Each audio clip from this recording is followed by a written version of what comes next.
The wagon wheels groaned against the rutted trail, each jolt sending fresh pain through Clara Mayfield's bruised ribs.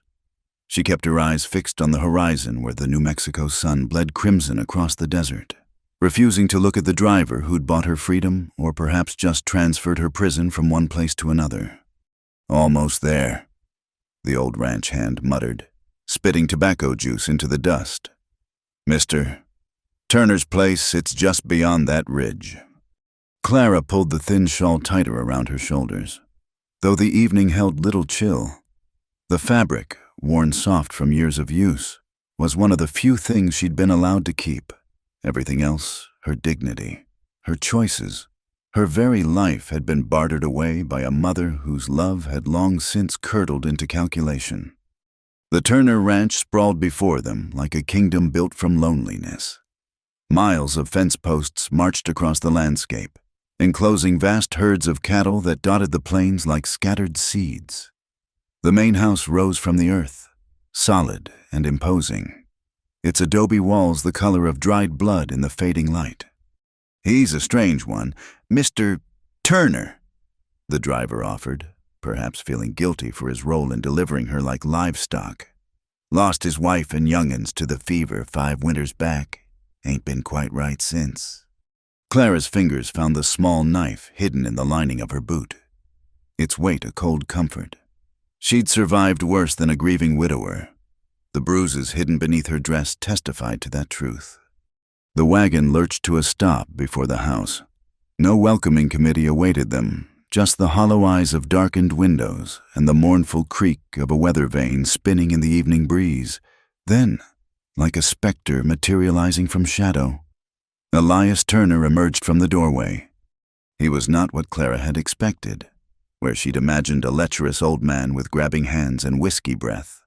There stood a figure carved from silence itself, tall and lean, with shoulders that spoke of hard work rather than inherited wealth. Elias Turner looked like a man who'd forgotten how to inhabit his own body. His dark hair, streaked with premature gray, hung loose around a face that might have been handsome if not for the profound absence in his eyes. "Miss Mayfield," he said, and even his voice seemed to come from some distant place. No greeting, no smile, just her name hanging in the air like a question he didn't know how to finish. The driver unloaded her single bag pathetically light for a life's possessions and accepted his payment with guilty haste. Soon the wagon disappeared into the gathering darkness, leaving Clara alone with this strange, silent man who'd paid good money for what she wasn't entirely sure. "I'll show you to your room," Elias said, turning without waiting for a response. The house swallowed them in its quietude. Clara's feet whispered across floors polished by generations of footsteps, past walls adorned with photographs whose subjects watched with accusing eyes.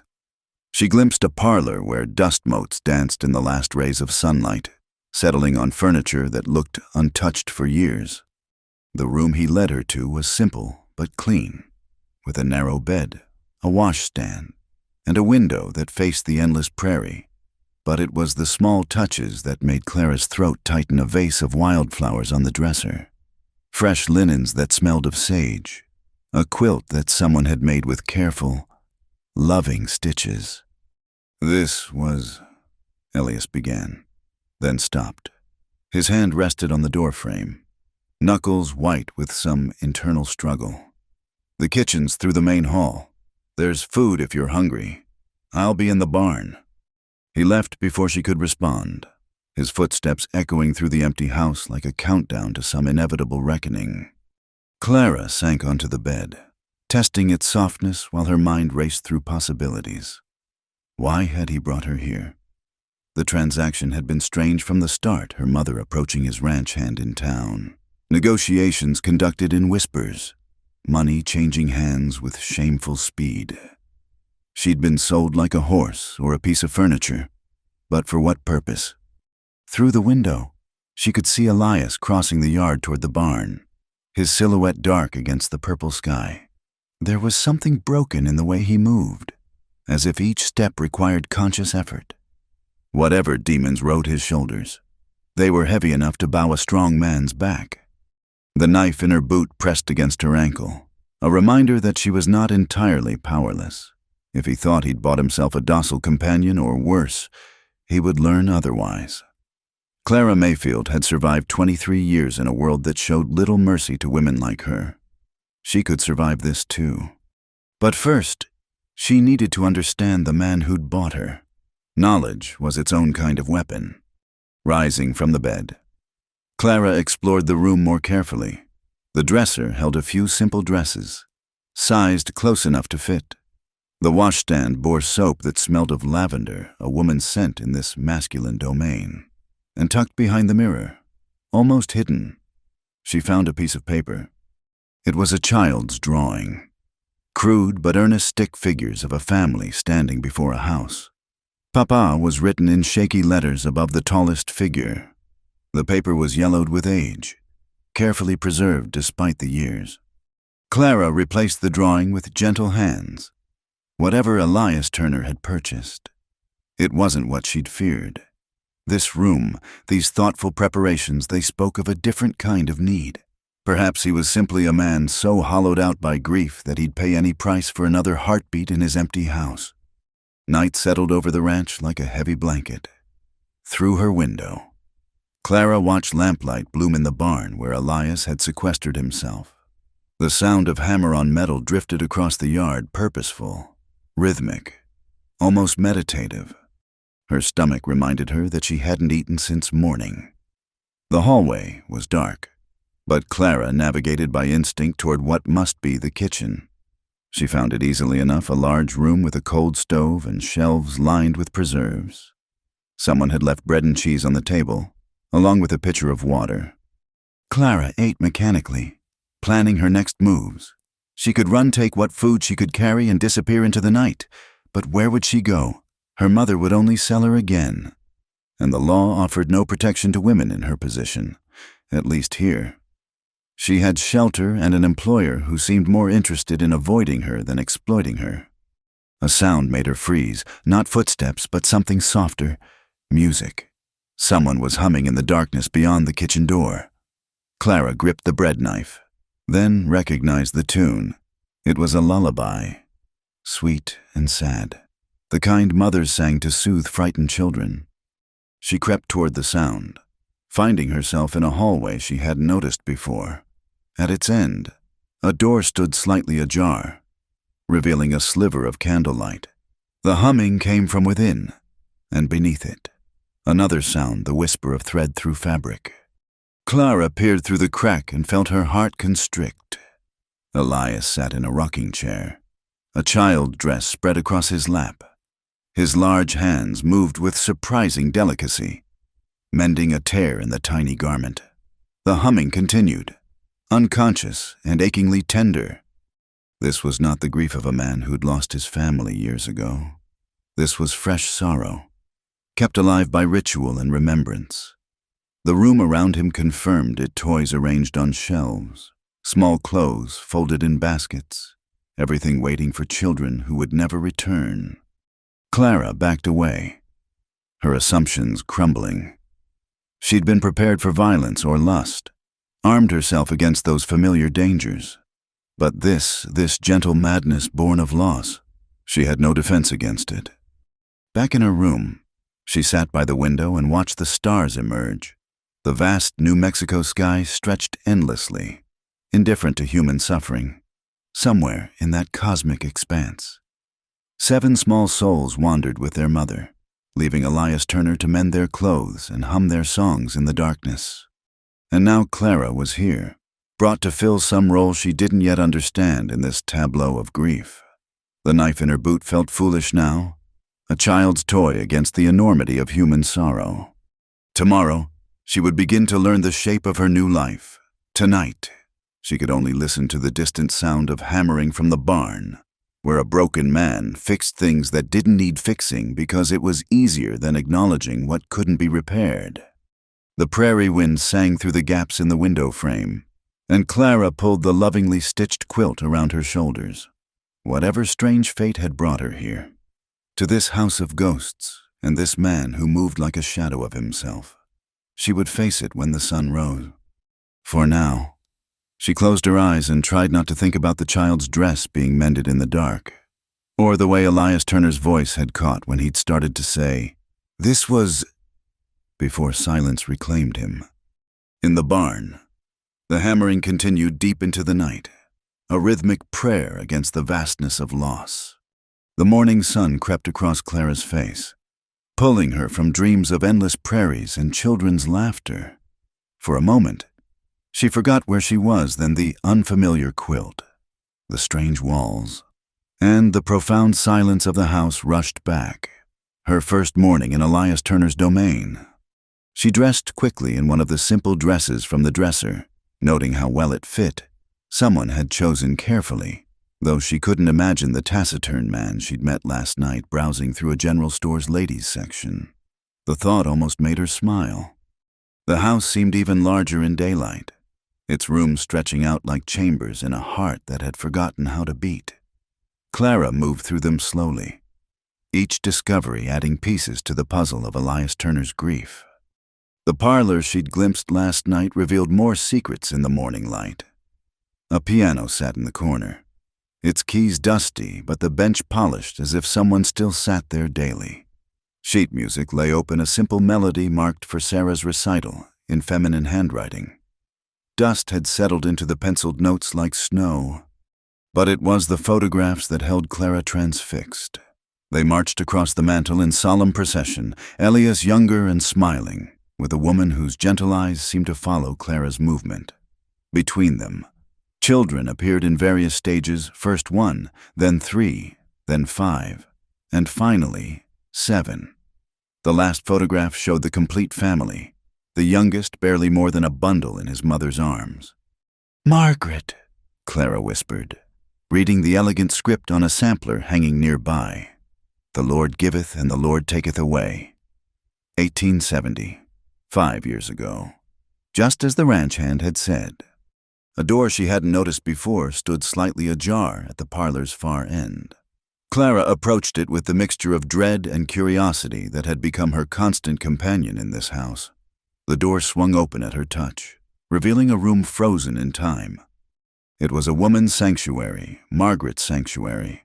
A sewing basket sat beside a comfortable chair, thread still wrapped around a half-finished piece of embroidery.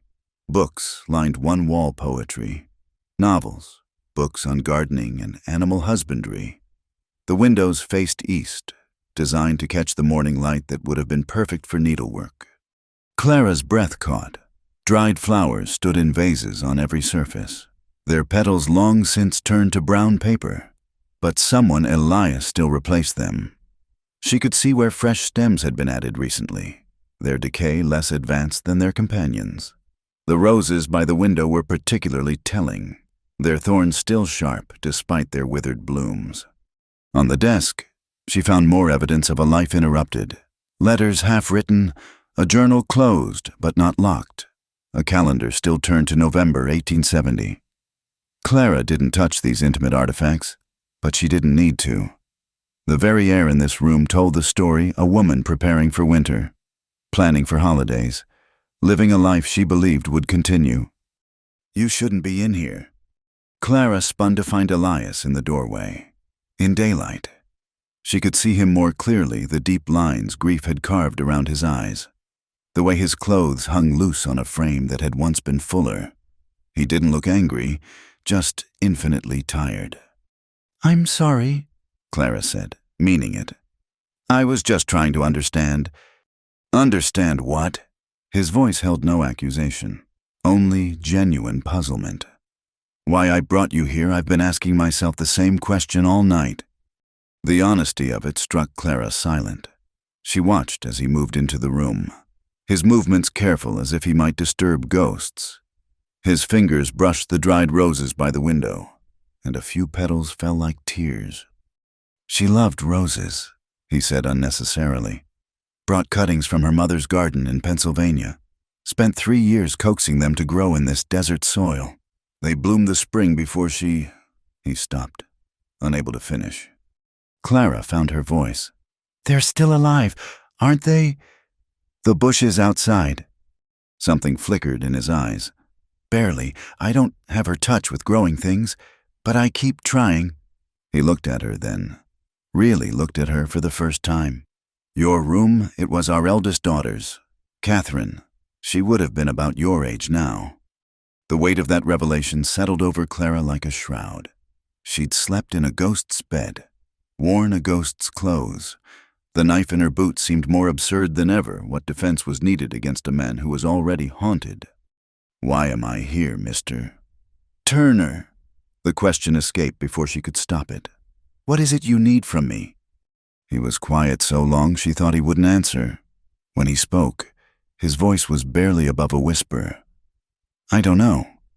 When your mother approached Samuel in town, when she said she had a daughter who needed a position, I thought maybe the house just needed life in it again. Any life, even bought and paid for." His laugh was bitter as winter wind. "Foolish notion? And now I see I've just added to everyone's misery. Yours included." He moved toward the door, then paused. "There's breakfast in the kitchen. After that, you're free to do as you please. The ranch hands have their own cook, so you won't be needed for that. There's a library down the hall if you care for reading, or you can leave. I'll give you money for passage wherever you want to go." He was gone before Clara could respond, leaving her alone with Margaret's ghosts. She found the kitchen and the promised breakfast eggs still warm, biscuits wrapped in a clean cloth, coffee that had been properly made despite the early hour. Elias was nowhere to be seen, but through the window, she spotted him working with the horses, his movements sure and practiced. Whatever broke inside the house healed itself in work. The library he'd mentioned drew her like a magnet. Books had been scarce in her life, precious as water in drought. This room held more volumes than she'd ever seen outside a schoolhouse. History, philosophy, agriculture, fiction a testament to curious minds and long winter evenings. But it was the children's section that made her throat tight. Primers and fairy tales, adventure stories and moral lessons, all arranged at child height. Slate tablets still held ghostly traces of arithmetic, and a globe showed small fingerprints in the dust over South America. Clara selected a book at random, Tales of the Arabian Nights, and settled into a chair. But concentration proved impossible. Her mind kept returning to Elias's offer. Freedom, funded and sanctioned. She could leave today, find a new life somewhere his grief couldn't touch her. Yet something held her. Perhaps it was the dried roses, faithfully replaced. Perhaps it was the way he'd said any life with such desperate hope. Or maybe it was simply that, for the first time in years, someone had given her a choice. The day wore on. Clara explored more of the house, finding 7 small bedrooms, each a perfect preservation of a lost child. Toys waited for hands that would never hold them. Clothes hung in wardrobes, arranged by size. In the youngest's room, a cradle still held a tiny quilt embroidered with ducks. She understood now why Elias had retreated to the barn. This house was a beautiful tomb, a monument to love and loss so profound it had stopped time itself. How he bore it, she couldn't fathom. As evening approached, Clara made a decision. She found Elias in the barn, mending a saddle with the same careful attention he'd given the child's dress. He looked up at her approach, wariness and resignation mingling in his expression. "I'll stay," she said simply, "but not as whatever my mother sold me as. I'll really work. Cooking, cleaning, tending the house. You'll pay me fair wages, and I'll be free to leave when I choose." He studied her, this young woman who'd walked into his mausoleum and somehow remained standing. Why? Clara thought of the roses, the photographs, the small clothes waiting for children who would never return. Because a house this loved shouldn't be allowed to die too. Something shifted in Elias's face, not quite hope, but perhaps the memory of what hope felt like. I don't know how to make it live again." "Then we'll figure it out together." Clara surprised herself with the confidence in her voice. "But first, we clear out some of those dried flowers. The dead shouldn't outnumber the living." For the first time, She saw what might have been the ghost of a smile touch his lips. Margaret would have said the same thing. She was practical that way. Then let's honor that. She wouldn't want... Clara gestured at the house, searching for words that wouldn't wound. A shrine. Elias finished. No, she wouldn't. He set down the saddle, decision crystallizing in his movements. Fair wages, you said, and freedom to leave. Yes. Then we have an agreement, Miss Mayfield. He extended his hand, and she shook it, feeling calluses that spoke of honest work. As they walked back to the house together, Clara noticed the rose bushes by the front door, gnarled and struggling, but still reaching toward the sun. Tomorrow, she decided. She'd see what could be done about that. Margaret's roses deserved better than barely surviving. The house awaited them, its windows glowing amber in the setting sun. Still a tomb, perhaps, but tombs could be opened. Light could enter. Life could, carefully and slowly, return.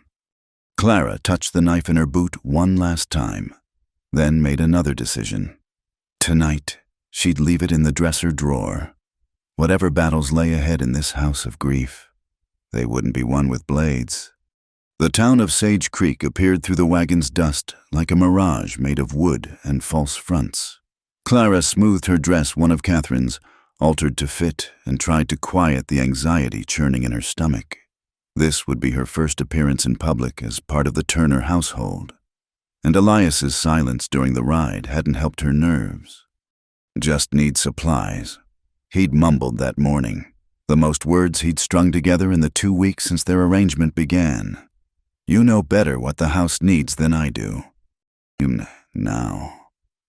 As they rolled down Main Street, Clara felt the weight of curious stares.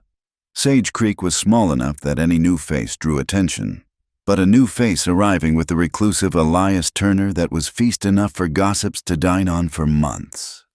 Elias helped her down from the wagon with careful formality, his touch brief as a butterfly's landing. Mercantile's there, he said, nodding toward a 2-story building. I'll be at the feed store. Take your time. But Clara had barely stepped onto the boardwalk before the whispers started. Women gathered in small clusters, their fans fluttering like agitated birds, eyes tracking her movement with predatory interest. That's her, someone hissed, not quite quietly enough. The one his ranch hand bought from that desperate woman. Shameful, another voice agreed. Poor Margaret, not even cold in her grave.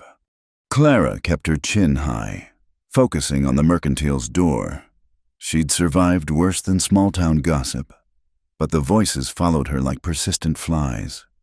Inside the store, the atmosphere grew thicker. Mrs. Jameson, the proprietress, looked Clara up and down with the calculating gaze of a woman who traded in currency more valuable than money information. You must be the new housekeeper at the Turner place, she said, loading the title with enough skepticism to sink a ship. Yes, ma'am, Clara replied evenly. Mr. Turner asked me to purchase supplies. I'm sure he did. Mrs. Jameson's smile could have curdled milk, though one wonders what kind of supplies a young woman like you provides. Before Clara could respond, another voice cut through the tension like a blade through butter. Now, Edith, surely you're not implying anything untoward about Mr. Turner. The speaker emerged from behind a display of fabric bolts, a woman in her 50s, dressed in widow's black but carrying herself like a queen, her eyes sharp as flint, fixed on Mrs. Jameson with unmistakable challenge. Mrs. Hammond, the proprietress stammered, I didn't see you there. Evidently. Martha Hammond turned to Clara, and her expression hardened into something altogether different, not kindness, but a more personal form of cruelty. So, you're the girl, younger than I expected. Prettier, too. That explains a few things. Clara felt heat rise in her cheeks, but kept her voice steady. I'm not sure what you mean, ma'am. Martha's laugh was like breaking glass. Don't play innocent. Dear, we all know what men want when they buy young women. At least Margaret had the decency to die before seeing her husband's true nature revealed. The words hit like a physical blow. Clara's hands clenched in her skirts, anger finally overcoming caution. You didn't know Margaret Turner, did you? Martha's eyes narrowed. What kind of question is that? A simple one, because if you knew her, you'd know she'd be ashamed to hear another woman speaking so cruelly about her husband.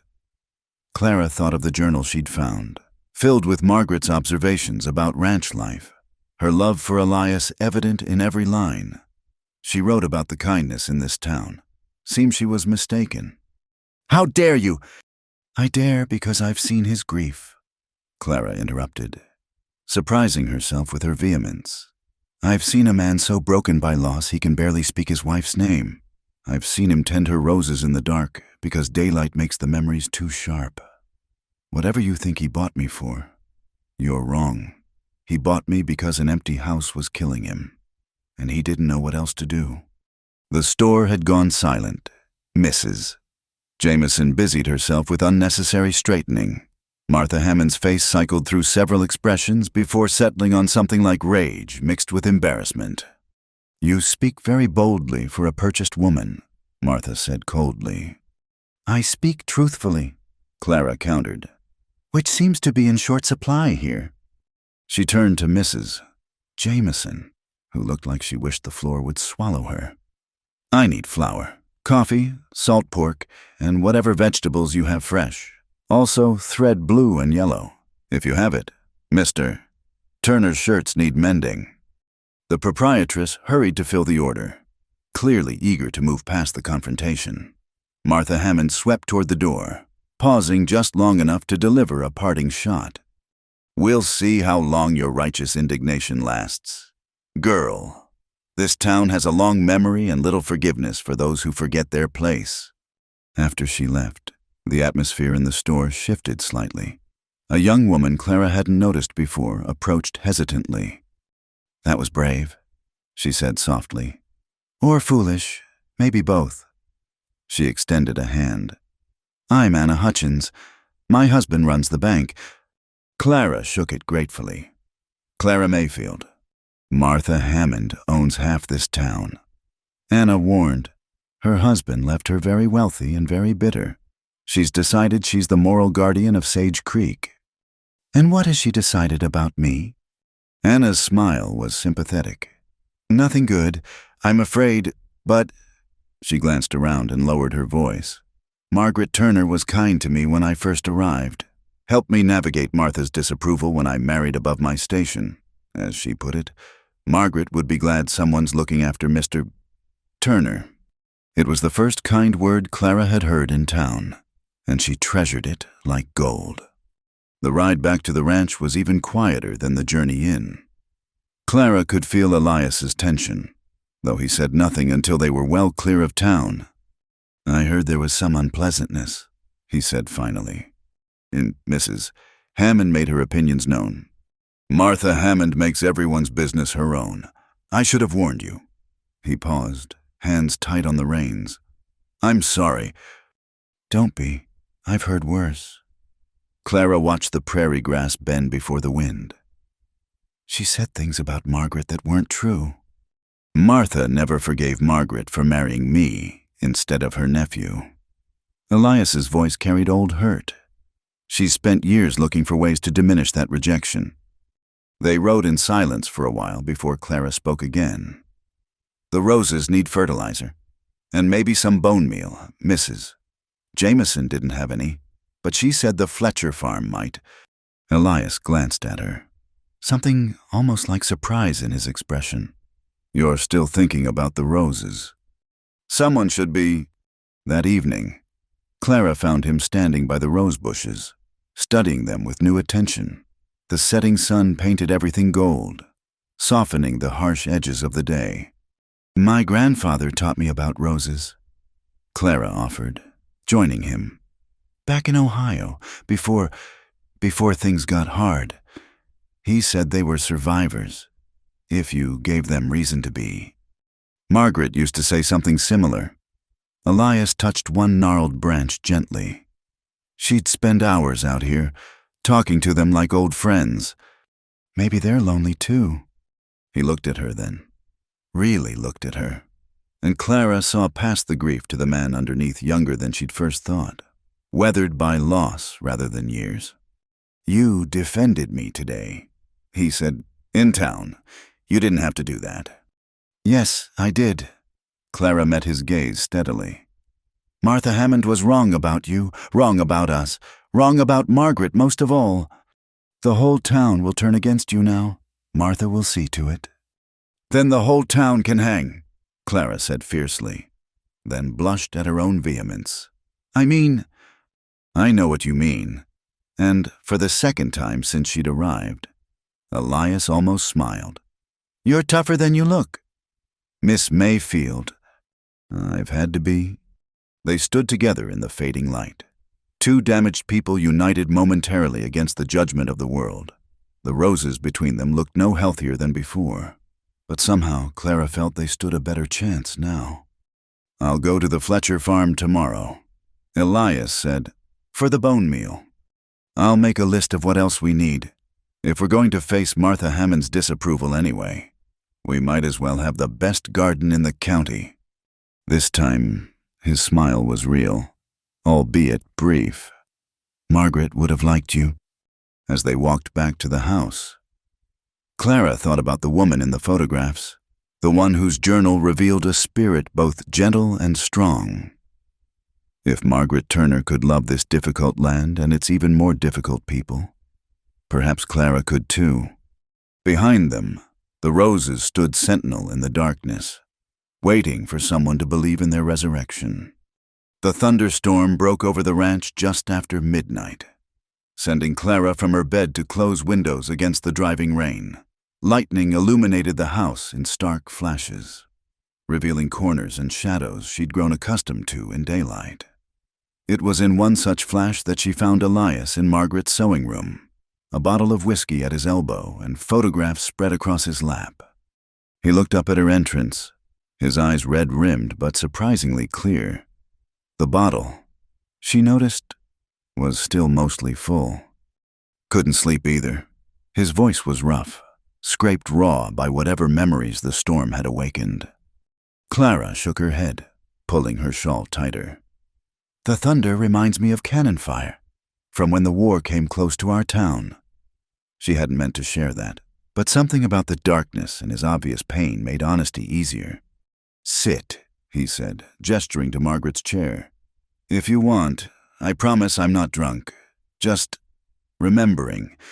Against her better judgment, Clara sat. The chair still held the shape of another woman's body, but somehow that felt right on a night when ghosts walked freely. "Tell me," she said softly. Elias was quiet so long she thought he wouldn't answer. Then, like a dam breaking, the words came. "She was 17 when I met her, visiting her aunt in Santa Fe. I was 22. Thought I knew everything about ranching, about life." His fingers traced the edge of a photograph. "She wore a yellow dress to the harvest dance, said yes to every man who asked her to dance except me, made me work for that first conversation." Despite the pain in his voice, Clara heard the echo of young love, preserved like flowers pressed in a book.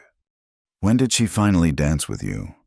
3 weeks later, made me prove I could hold a conversation about something besides cattle prices."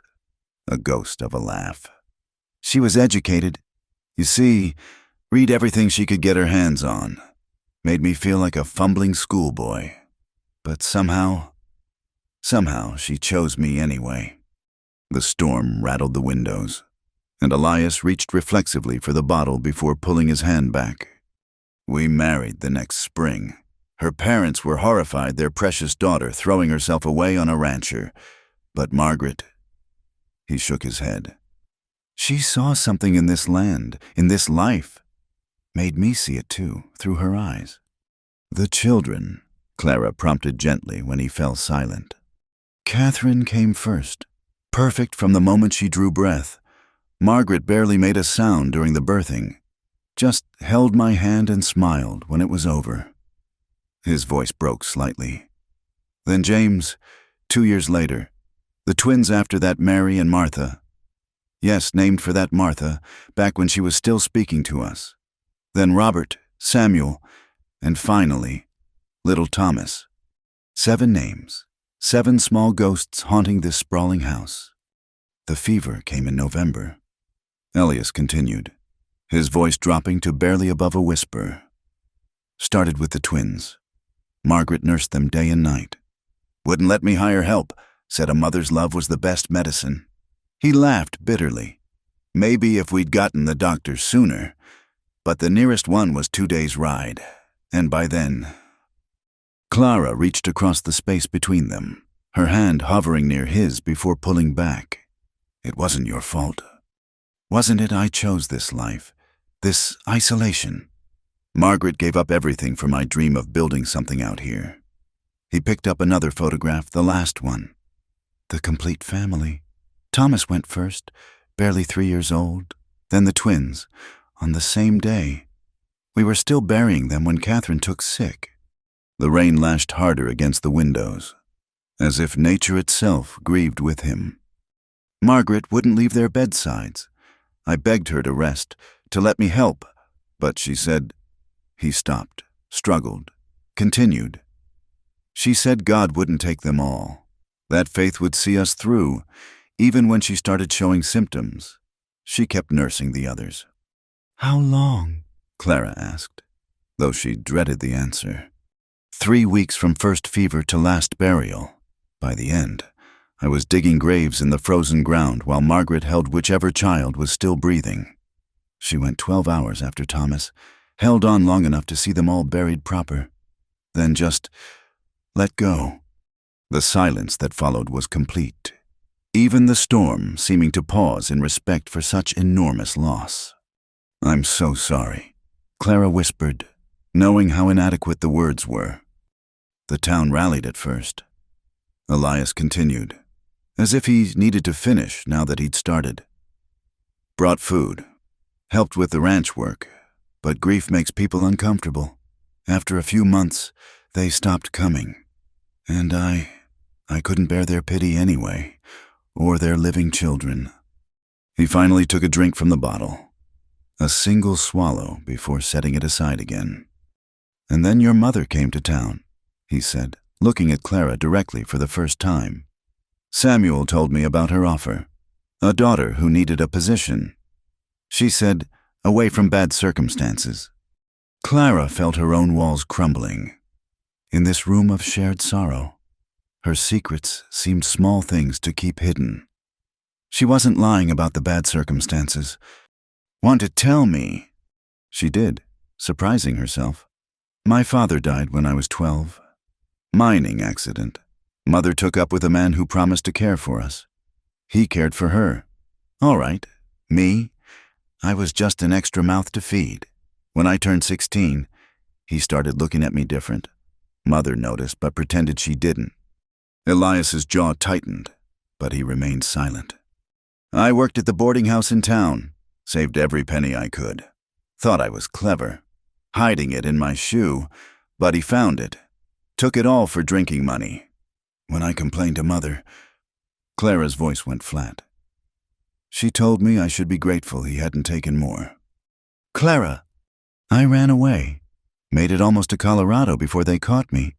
The man I'd trusted, thought cared for me. He took what he wanted and left me at a way station. I was 17. She pulled her shawl tighter, though the chill came from inside. When I found my way back, belly starting to round, Mother acted like I'd shamed the family. The baby didn't survive the birth. Mother said it was God's mercy. Now it was Elias's turn to reach out, his work-roughened hand covering hers briefly. After that, I was damaged goods. No decent man would have me. Mother said, so when she heard about you, about a widower with money who might not be too particular. Clara laughed bitterly. She saw her chance to be rid of me and make a profit besides. I didn't know, Elias said quietly. Samuel just said you needed a place. Would it have mattered? He considered this seriously. I don't know. Maybe I wasn't thinking clearly about anything then. They sat in companionable silence, two people who'd shown each other their deepest wounds. The storm was moving off, thunder grumbling in the distance like a departing guest. "Is that why you defended me in town?" Elias asked eventually. "Because you understand what it's like to be judged?" "Partly, but mostly because you didn't deserve their cruelty. Neither of us did." He stood abruptly, gathering the photographs with careful hands. "It's late. You should rest." But at the door, he paused. "Clara, thank you for listening, for understanding. Thank you for telling me." She watched him disappear down the dark hallway, carrying his memories like precious burdens.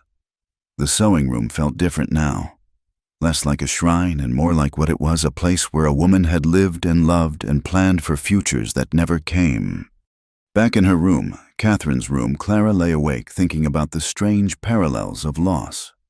7 children buried, 1 child never born, a wife taken by fever, a love betrayed by trust, both of them marked by griefs that shaped every day that followed. Through her window, she could see the barn where Elias probably wasn't sleeping either. Tomorrow, they would return to their careful dance of employer and employee, maintaining proper distance. But tonight, they had been simply 2 broken people finding comfort in shared humanity. The roses by the door would need extra attention after this storm.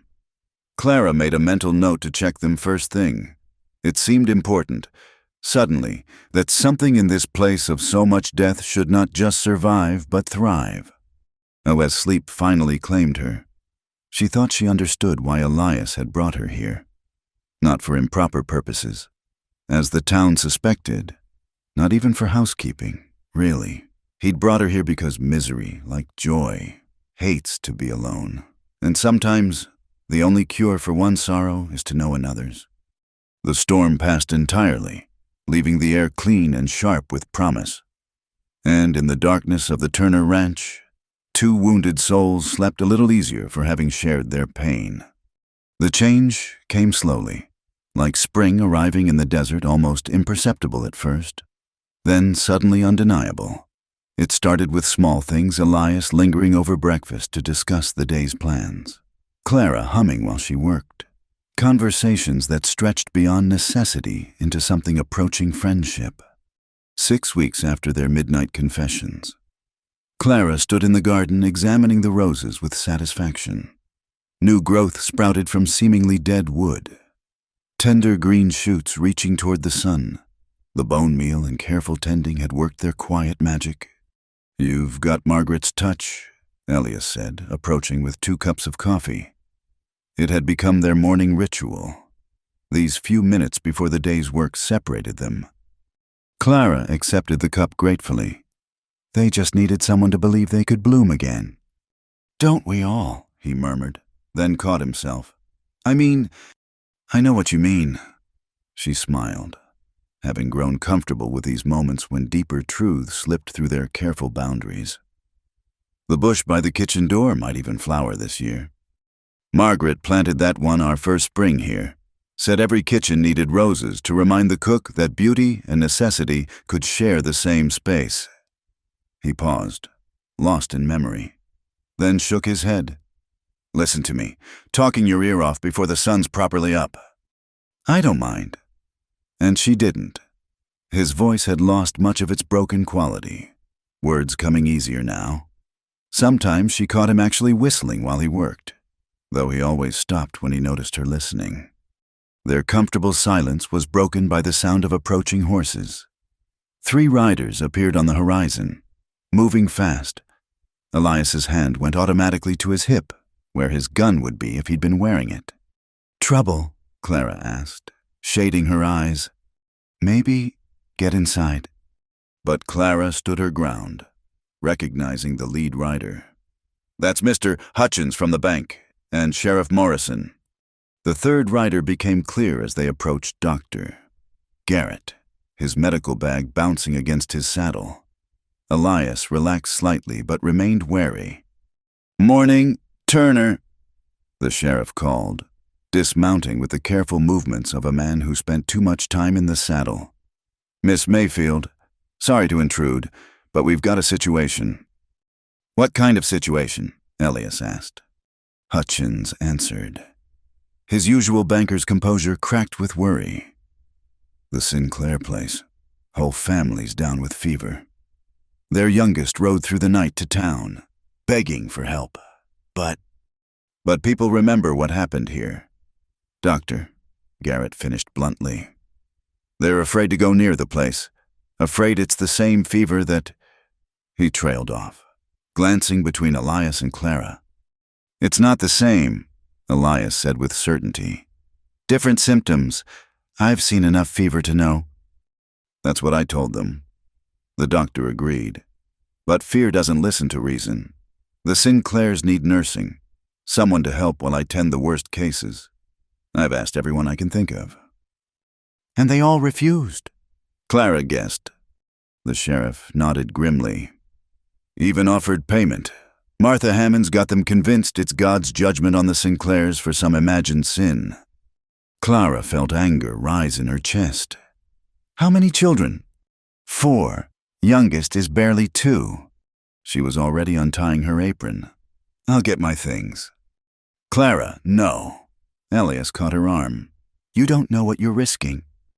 I know what I'm risking if I don't go. She met his gaze steadily. Children sick and afraid, with no one to help because the town's too frightened, I can't stand by and watch that happen. I'll pay whatever, Hutchins started. But Clara cut him off. This isn't about money. She turned back to Elias. You know why I have to do this. His face went through several expressions before settling on resignation mixed with something else, pride. Maybe. Then I'm coming with you. Elias.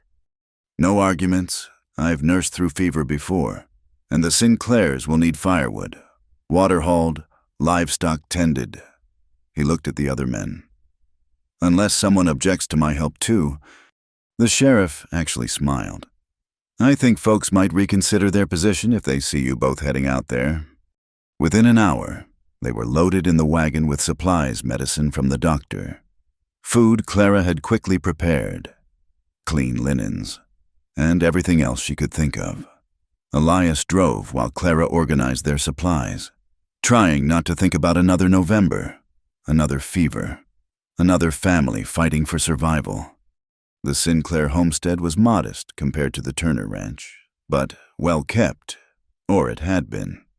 Now chaos reigned, chickens wandering loose, a cow lowing plaintively for milking, laundry abandoned half done. Inside, they found devastation. Tom Sinclair, a man Elias's age, lay barely conscious while trying to comfort his youngest child. His wife, Ellen, burned with fever but still attempted to drag herself to the kitchen. The older children, boys of 8 and 10, and a girl of 12 huddled together in misery. Dr. Garrett immediately took charge of the medical aspects, but it was Clara who brought order to the chaos. She sent Elias to tend the animals and haul water while she stripped beds, aired rooms, and began the endless cycle of cooling fevered brows and coaxing medicine into reluctant mouths. You've done this before, the doctor observed, watching her efficient movements. Once or twice, Clara said simply, not mentioning that her experience came from tending her own dying baby. Alone and terrified, Ellen Sinclair's fever broke first, leaving her weak but lucid. She wept when she realized strangers had come to help. They said no one would come, that we were cursed for not attending church regular enough. Well, they were wrong, Clara said firmly, spooning broth into the woman's mouth. Now save your strength for getting well. The days blurred together. Clara caught fragments of sleep when she could, usually slumped in a chair by someone's bedside. Elias worked tirelessly, a silent presence who appeared with fresh water, clean wood for the fire, or a strong shoulder when someone needed lifting. On the third night, the youngest boy's fever spiked dangerously. Clara found herself alone with him while the doctor tended his father and Elias helped the older children to the privy. The child, barely older than Thomas Turner, had been thrashed and cried for his mother. Clara held him against her chest, rocking gently while humming a lullaby her grandmother had sung, the same one she'd hummed to her own baby in those brief, precious hours. Tears ran down her face as she fought to keep the child cool, to pour her own life force into his small body. "Please," she whispered to whatever power might be listening. "Not this one, not again."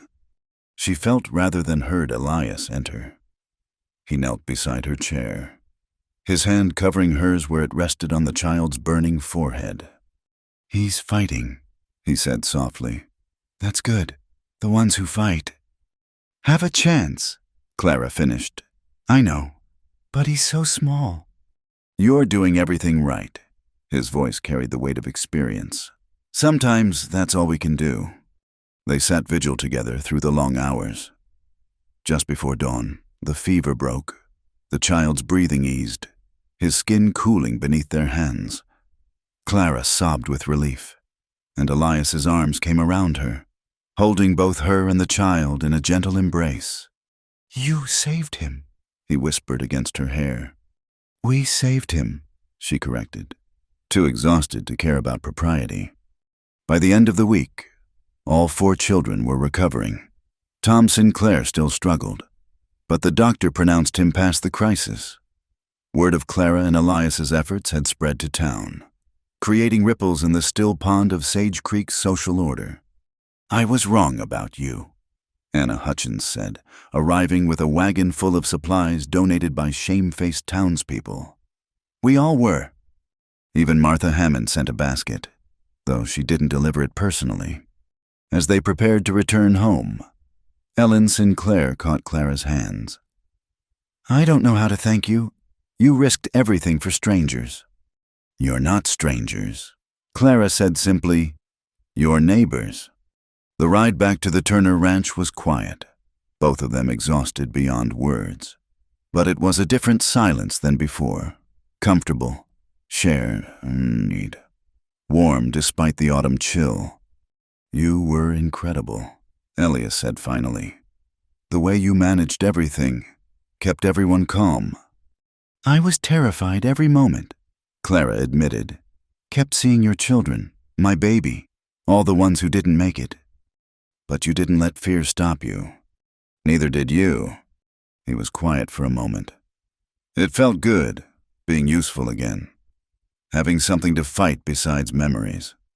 They were approaching the ranch when Elias suddenly laughed a real laugh, rusty from disuse but genuine.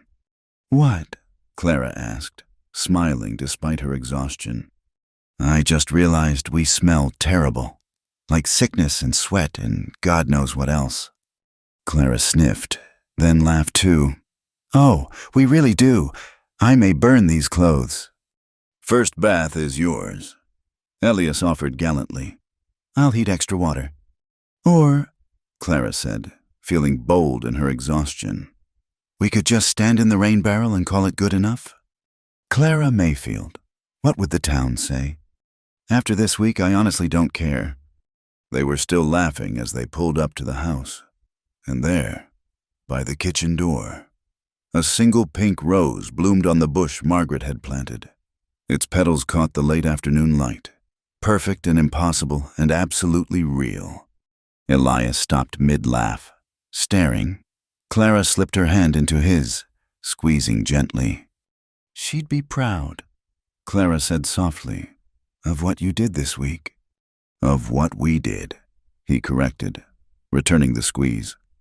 They stood there, dirty and exhausted, and somehow more alive than either had felt in years, while Margaret's rose nodded in the breeze like a benediction.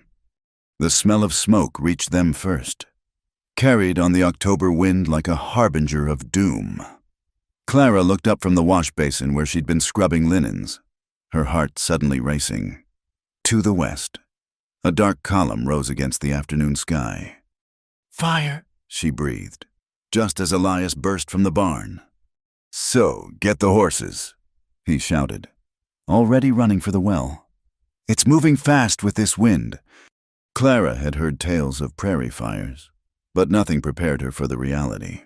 The horizon glowed orange, and she could see the dark shapes of animals fleeing before the advancing wall of flame, Deer, rabbits, even coyotes ran together, natural enemies united in terror.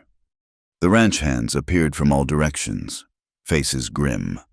Old Samuel took charge of the livestock, driving them toward the eastern pasture where a creek might offer some protection.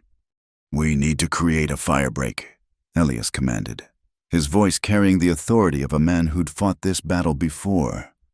"Jorge, take 3 men and start plowing a line 100 yards out. Miguel, get every bucket and barrel we have." "What can I do?" Clara asked, refusing to be relegated to helpless observer. Elias looked at her, something fierce and protective in his eyes. "Help me save what we can from the house.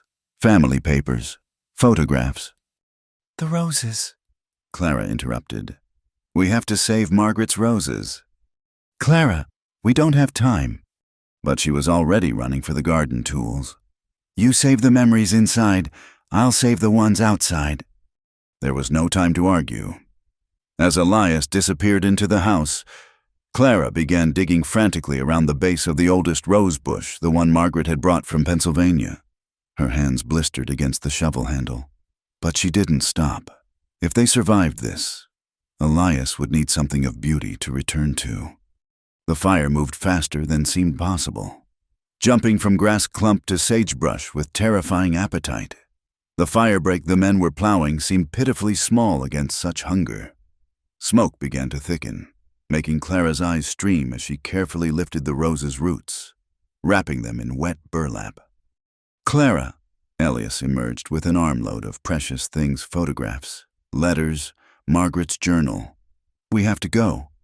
"One more," she gasped.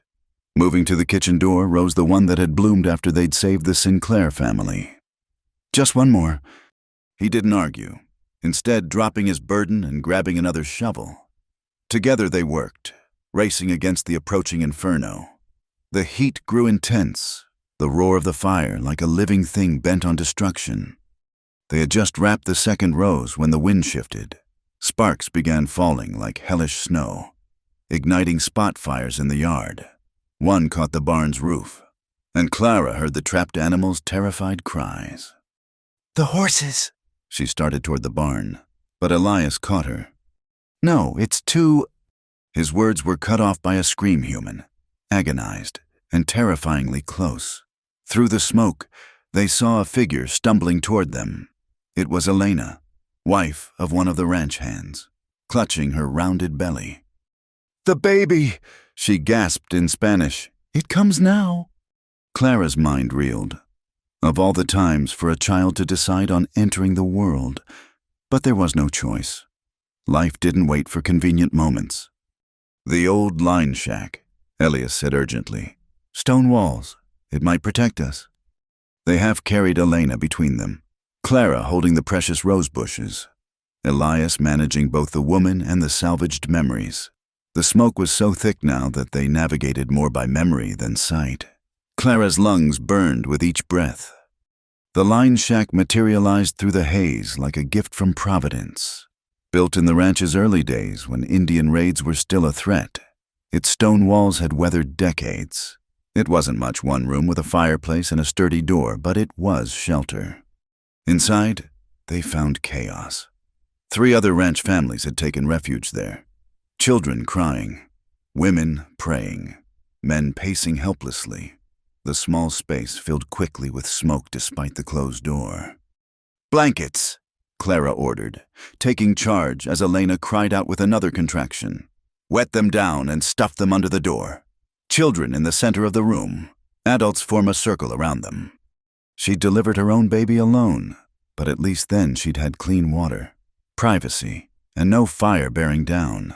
Now she had Elena writhing on the dirty floor, smoke-filled air, and terror all around. "I need light," she told Elias, "and water, if we have any." "1 canteen," someone offered. "We didn't have time." "It'll have to do." Clara knelt beside Elena, pushing aside her own fear. "How long have you been laboring?" "Since morning," Elena gasped. I thought I had time." Outside, the fire's roar grew deafening. The stone walls grew hot to the touch, and despite their efforts, smoke seeped through every crack. One of the children, a boy no more than 4, began coughing violently. "Here!" Elias appeared at her shoulder with his shirt, torn into strips and dampened with precious water. For breathing through, Clara tied one around her face, then Elena's. The laboring woman's eyes were wild with fear, not just for herself, but for the life trying to enter a world that seemed bent on ending. "Listen to me," Clara said firmly, grasping Elena's hands. "Your baby is coming. Fire or no fire, we're going to help you bring this child safely into the world. Do you understand?" Elena nodded, finding strength in Clara's certainty. The next hour blurred into a nightmare of smoke, heat, and Elena's increasingly desperate cries. Clara worked by feel more than sight, her eyes streaming from smoke. Elias became her anchor, steady and calm, translating her instructions to Elena and keeping the others calm. The fire reached the shack just as the baby crowned. They could hear it consuming the wooden shutters, testing the stone wall's resolve. The air grew so hot it hurt to breathe. "Push!" Clara commanded, her own voice hoarse. "Your baby's almost here." Elena bore down with strength born of desperation. In the orange light filtering through cracks in the stone, Clara saw the infant emerge small, perfect, and miraculously crying. "A girl," she announced, quickly clearing the baby's airways. The infant's cries seemed to pierce through the fire's roar, a sound of life defying death. Clara wrapped the baby in her own shawl, placing her on Elena's chest. Around them, the trapped families pressed closer, drawn to this impossible moment of hope. "She needs a name," someone whispered. "A child born in fire needs a strong name." "Esperanza," Elena whispered, tears cutting tracks through the soot on her face. "Hope." The fire raged for another hour, testing their shelter's limits. They huddled together, sharing the last of the water, breathing through wet cloth, and protecting the newborn from the worst of the smoke. Clara found herself pressed against Elias, his arms around both her and Elena, shielding them with his body. When silence finally fell, no one moved at first. The sudden absence of the fire's roar seemed as terrifying as its presence. Then, cautiously, Elias cracked open the door. The landscape beyond was unrecognizable. Black char stretched in every direction, smoke rising from countless small fires. The barn was gone, along with most of the outbuildings, but the main house, by some miracle, stood largely intact, saved by the fire break and the wind's last-minute shift. They emerged like survivors from a tomb, blinking in the late afternoon light.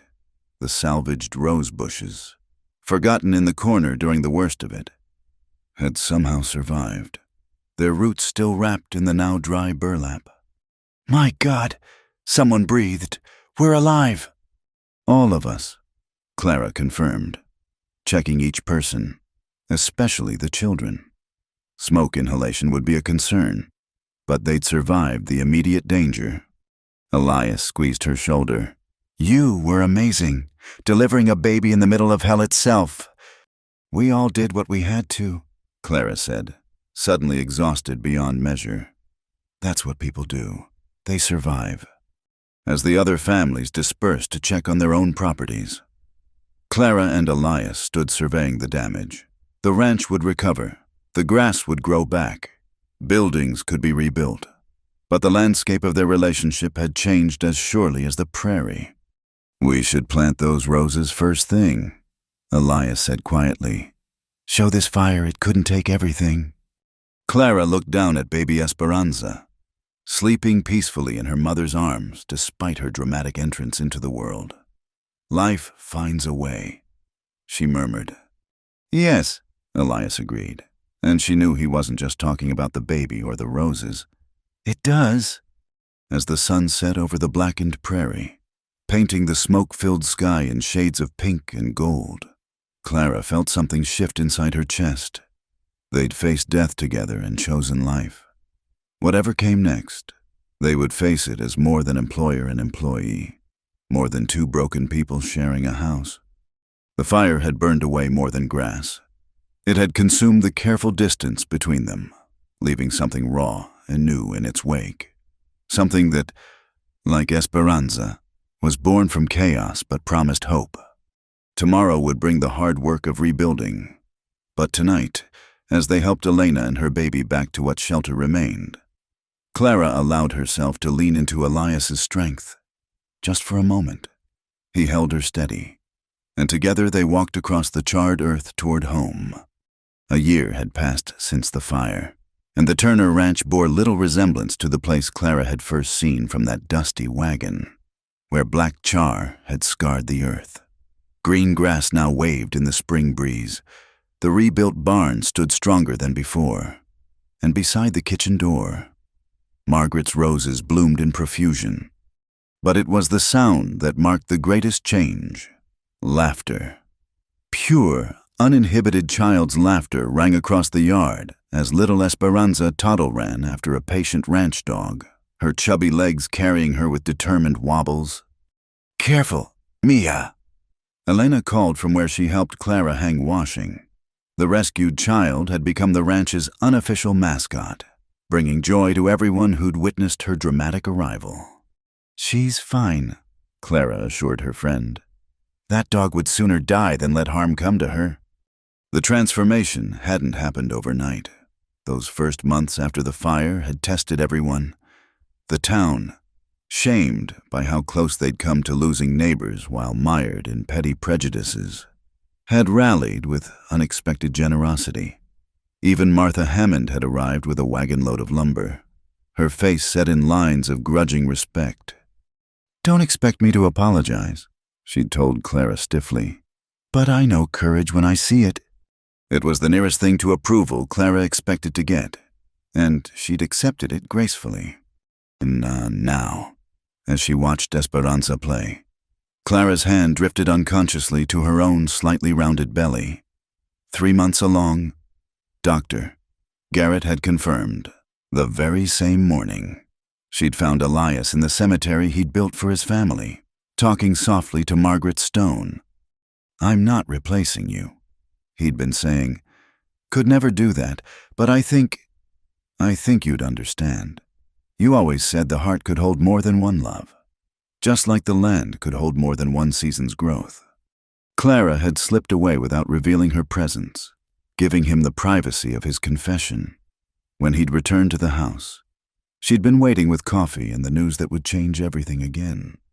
The memory of his face shock giving way to wonder. Then something almost like fear still made her smile.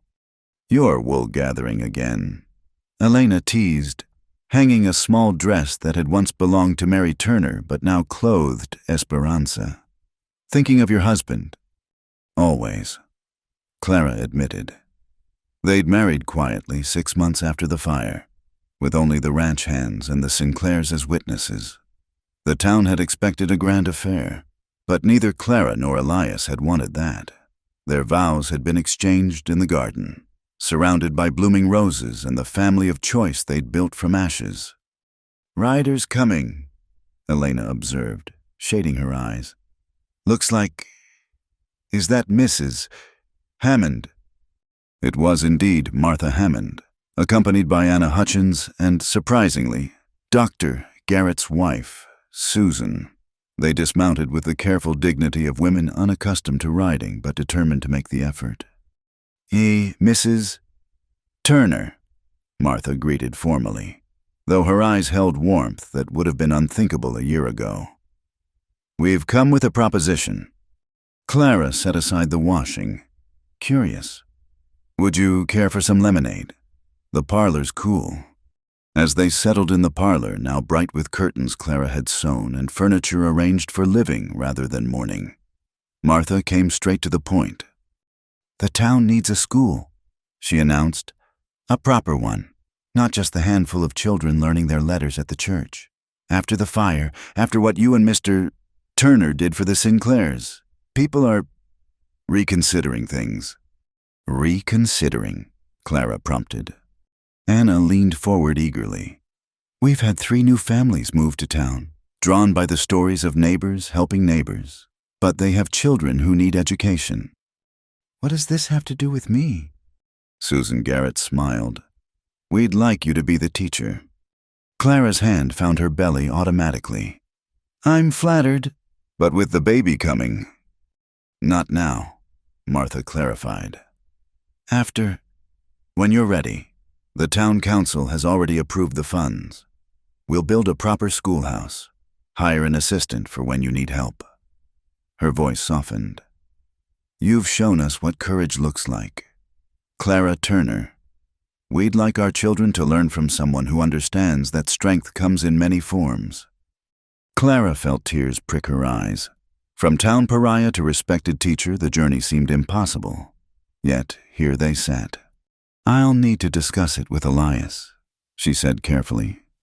Of course. Martha rose, then paused.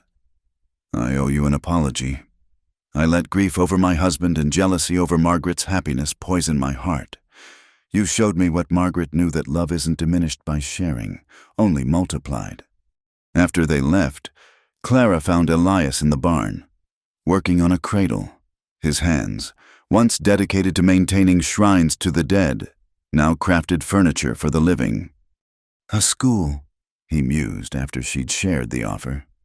Margaret always said this land needed one, said civilization wasn't just about taming the prairie, but about nurturing minds. You don't mind me working after the baby? He set down his tools, pulling her into his arms. Mind, Clara, you've brought this place back to life. Why would I want to cage that spirit now? Some men would. Some men are fools. He rested his hand over hers on her belly. Our child will grow up seeing their mother shape the future. What better lesson could there be? That evening, they sat on the porch watching the sunset paint the land in shades of gold and rose. Esperanza played at their feet, babbling happily to a doll Elena had made from scraps. The ranch hands called greetings as they headed to their own suppers, and somewhere a mockingbird sang its complex song. I've been thinking, Elias said suddenly, about names. If it's a boy... Thomas, Clara said softly. For your youngest. His breath caught. And if it's a girl, Hope, like Esperanza, but our own version. Hope Turner. He tested the name, then smiled. Margaret would have loved that. She always said hope was the most practical virtue. It made you get up each morning and try again. The baby moved under Clara's hand, as if agreeing. She'd felt the flutter for the first time that morning, life asserting itself with tiny, insistent movements. Tell me about them, she said suddenly. Your children, not how they died, but how they lived. Elias was quiet for a moment, then began. Catherine loved to read, devoured every book she could find, used to make up stories for the younger ones. Elaborate tales about princesses who rescued themselves and dragons who just needed understanding. He talked until the stars came out, painting pictures of 7 small lives with words. Clara listened, laughing at their adventures, mourning their loss anew, but mostly celebrating that they had existed at all. When he finished, she shared her own story, the brief hours with her daughter, the weight of her, the way she'd opened her eyes once and seemed to see straight into Clara's soul. What was her name? Elias asked gently. Faith. I named her Faith. Clara smiled through tears. It seemed important, to believe she'd mattered even if she couldn't stay. They sat in companionable silence, surrounded by the ghosts of children lost but not forgotten. Inside Clara, new life tumbled and grew, carrying the hopes of all who'd come before. The school, she said eventually. I want to do it. For all of them, the ones who didn't get their chance and the ones still to come.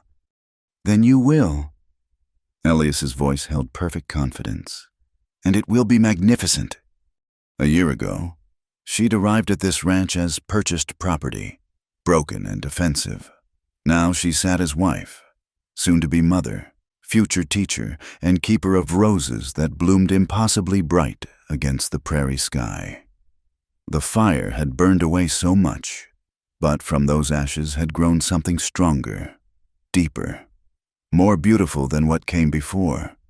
Tomorrow would bring new challenges. The baby would come with winter. The school would need planning. The ranch required constant work. But tonight, with her husband's hand warm in hers and their borrowed daughter singing nonsense songs to the stars, Clara felt the solid weight of happiness. "I love you," she said simply, words she'd thought she'd never trust again. "And I love you," Elias replied. "Both of you, all of us."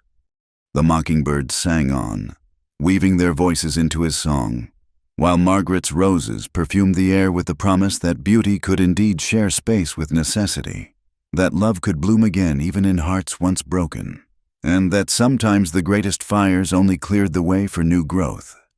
The spring morning dawned perfect and clear, with the kind of pristine blue sky that made the New Mexico territory shine like a jewel. Clara stood on the porch, her hand shading her eyes as she watched a small figure racing across the yard, golden braids flying. "Mama, Mama, the roses have babies." 4-year-old Rose Turner burst onto the porch, her face alight with discovery.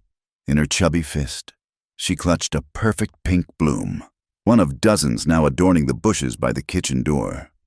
"Careful with the thorns, sweetheart," Clara said, kneeling to examine her daughter's treasure. "And yes, the roses are blooming beautifully this year. Should we cut some for the breakfast table? And for Papa's study and for baby James's room." Rose bounced with enthusiasm, already planning the distribution of beauty throughout their home.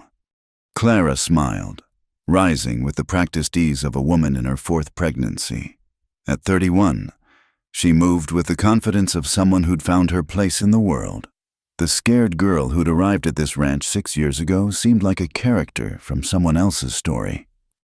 "Let's get the basket," she agreed, taking Rose's hand. As they walked toward the garden shed, she caught sight of Elias working with the ranch hands near the new barn. Even from this distance, she could see him gesture as he explained something, probably plans for the irrigation system they were installing. He looked up as if sensing her gaze, and his face transformed with a smile he saved just for her. After all these years, that private smile still made her heart skip. "Papa's happy," Rose observed with the uncanny perception of children. "He smiles all the time now." "Yes, he does," Clara agreed, remembering the broken man she'd first met. Time and love had worked their quiet miracle, filling in the cracks if not erasing them entirely. The sound of a school bell carried across the distance, and Clara automatically checked the sun's position. Nearly time for the morning session to end. The Sage Creek School had grown from 12 students to nearly 40, requiring the assistant teacher Martha Hammond had promised. Young Sarah Mitchell, fresh from Teachers College in Santa Fe, handled the younger children while Clara taught the older grades. "When can I go to school?" Rose asked for the 100th time. "Next year, when you're 5, the same age Catherine was when—" Clara caught herself.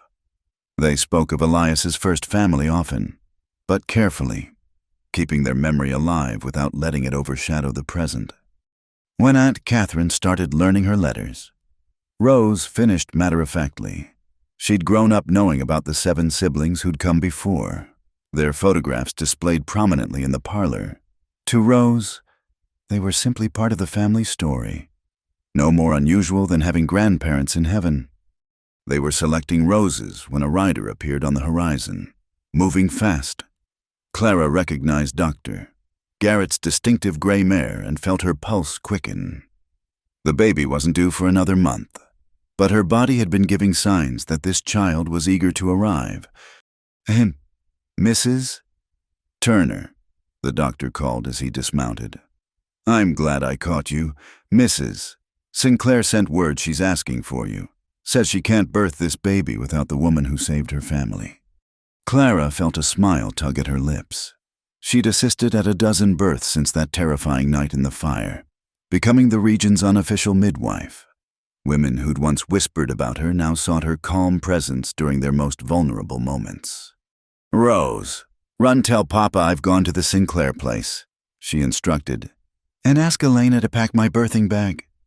"Yes, Mama." Rose scampered off, importantly bearing her message. The Sinclair farm had prospered in the years since the fever. The family Clara and Elias had nursed back to health now worked some of the richest bottom land in the valley. Ellen Sinclair greeted Clara with tears of relief. "I know I'm being silly," she gasped between contractions. "I've done this 4 times, but I wanted you here. You bring luck." "I bring experience," Clara corrected gently, examining her patient with practiced hands. "And clean linens. The luck you make yourself." The birth was textbook perfect, a healthy boy who announced his arrival with impressive lung power. As Clara cleaned him and placed him in Ellen's arms, she felt the familiar wonder that never grew old. Every child born was a victory against the darkness, a bet placed on the future. "We're naming him Elias," Tom Sinclair announced, his voice thick with emotion. "If that's acceptable to your husband, without you both." "He'll be honored," Clara assured him, knowing it was true. Elias had godchildren scattered across the valley now, living monuments to the lives he and Clara had helped save. The sun was setting by the time Clara returned home. She found her family gathered in the kitchen, Elias helping 2-year-old James with his supper while Rose regaled them with the day's adventures. The scene was so perfectly domestic, so wonderfully ordinary, that Clara had to pause in the doorway just to drink it in. "Mama," James squealed, reaching pudgy arms toward her. "How's Ellen?" Elias asked, rising to kiss her cheek. "Perfect. A healthy boy named after a certain stubborn rancher I know." She sank into her chair with a grateful sigh. "My feet are telling me this baby needs to come soon. I'm getting too old for long days in the saddle." 31 is hardly old," Elias protested, but his eyes held concern. "Should you be resting more?" "I'll rest when I'm dead," Clara said, then immediately regretted it as shadows flickered across his face. Even now, certain words could summon ghosts. "I'm fine," she amended softly. "Just ready to meet this little one?" After the children were in bed, Clara and Elias walked through the garden as was their evening custom. The roses perfumed the air, their blooms ghostly white in the moonlight. From the bunkhouse came the sound of Samuel's harmonica, playing the slow, sweet melodies the old hand favored. "I've been thinking," Elias said, his arm around her expanding waist, "about the school. You'll need more help next year, especially with the baby.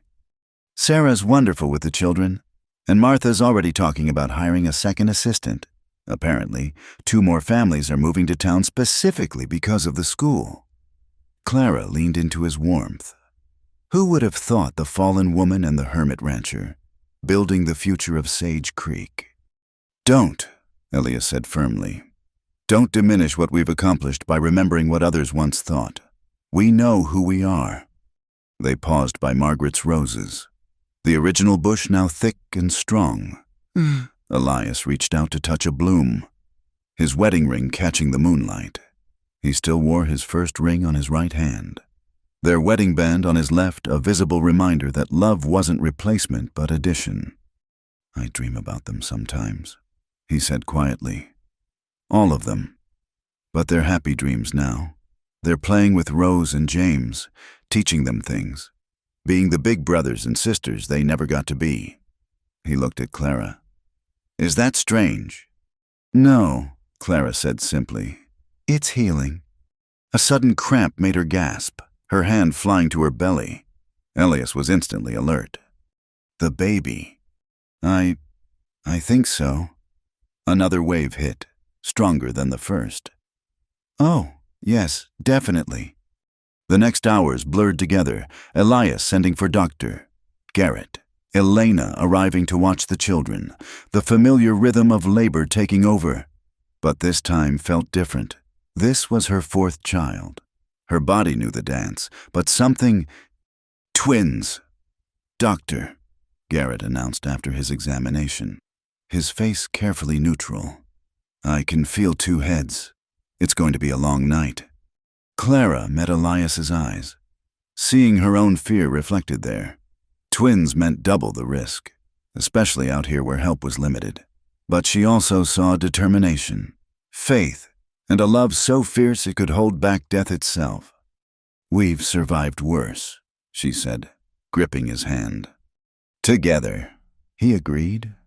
The first baby came with the dawn, a girl who emerged silent and still, the cord wrapped around her neck, for horrible moments that stretched like years. Clara relived another birth, another silent child, then doctor. Garrett's hands worked their magic, and the baby gasped, cried, lived.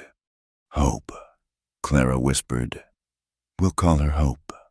The second twin took his time, as if now assured his sister had arrived safely.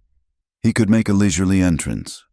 When he finally appeared, it was with a shock of dark hair and eyes that opened immediately, seeming to take in the whole world. "A boy," the doctor announced unnecessarily. "Both healthy, both perfect." Clara looked at Elias, a question in her eyes. He nodded, understanding without words. "Thomas," he said, his voice breaking slightly. "Thomas Ellis Turner." As the sun rose fully, painting the room in gold, Clara held her newest children while their siblings crept in to meet them. Rose touched Hope's tiny fist with reverent wonder, while James seemed more interested in the fascinating fact that there were two babies instead of one. "Our family," Elias said softly, encompassing them all with his gaze. "Complete, but never finished." Through the window, Clara could see the roses blooming in profusion, their petals catching the morning light like blessings made visible. From tragedy had come triumph. From ashes had risen not just survival, but abundance. The girl who'd arrived broken and defensive now sat surrounded by love, having learned the greatest truth that hearts, like roses, could bloom again and again, each flowering more beautiful than the last. "I chose you forever," Elias whispered, echoing a promise made in darkness but fulfilled in light. "And I chose you," Clara replied. "Every day, I choose you." Baby Hope yawned, and Thomas made a sound suspiciously like laughter. Outside, the ranch stirred to life another day, beginning in this place where sorrow had been transformed to joy, where death had given way to life, where love had proven stronger than loss. The roses nodded in the breeze, Margaret's legacy living on in petals and thorns, in beauty that persisted despite prairie fires and killing frosts, like love itself. They were proof that some things, once rooted, could weather any storm. And in the Turner house, where ghosts had learned to dance with the living, a family born of choice and chance, heartbreak and healing, faced the new day together, complete but never finished, whole but always growing, forever but renewed with each sunrise. The end was really just another beginning, and Clara Turner, teacher, midwife, mother, and keeper of roses, wouldn't have it any other way. Thank you for listening to this story. Dear listeners, I hope Clara and Elias's journey touched your heart as much as it touched mine. Please share in the comments where you're listening from. I love connecting with fellow story lovers around the world and hearing your thoughts. Don't forget to subscribe to Wild West Night for more tales from the American frontier. Give this video a like if you enjoyed it, and hit that hype button to help more people discover these stories of love, loss, and redemption in the Old West. Until next time, partners.